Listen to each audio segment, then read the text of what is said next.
Good afternoon friends, welcome to my channel. క్లాక్స్లో మరొక problem చూద్దాము. From 4 PM to 10 PM how far will the hour hand travel అన్నారు. Option 60 degrees, 130 degrees, 150 degrees, 180 degrees.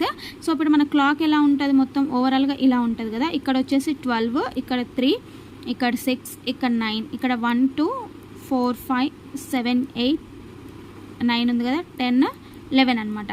So ఇక్కడ ఏమన్నారు, 4 to 10 PM అన్నారు. 4 నుంచి 10 PM ఎన్ని hours? 4 నుంచి 10 PM 1 2 3 4 5 6 అవర్స్ అనమాట. ఎన్ని అవర్స్ టోటల్ అంటే 4 PM నుంచి 10 PMకి మనకి 6 అవర్స్. ఇది మొత్తం సర్కిల్కి మనకి ఎన్ని డిగ్రీస్ ఉంటుంది? 360 degrees ఉంటుంది. సో 360 degrees మొత్తం ఎన్ని ఉన్నాయి? 12 ఉన్నాయి కదా మనకి. సో కాబట్టి 1 అవర్కి క్యాలిక్యులేట్ చేయాలంటే 360 బై మనం 12 చేస్తాం. అప్పుడు ఏమవుతుంది? 12 1s are 12 3s are అంటే 1 అవర్కి 30 degrees మూవ్ అవుతుంది అనమాట.